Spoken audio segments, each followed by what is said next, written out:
a tática. Ah, tá. Mas vamos encerrar isso.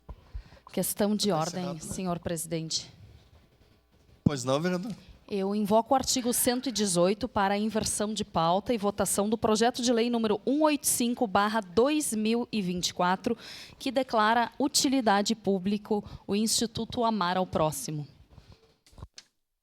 Ok.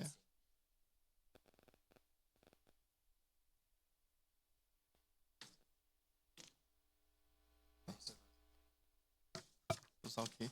Esse aí. Isso aí.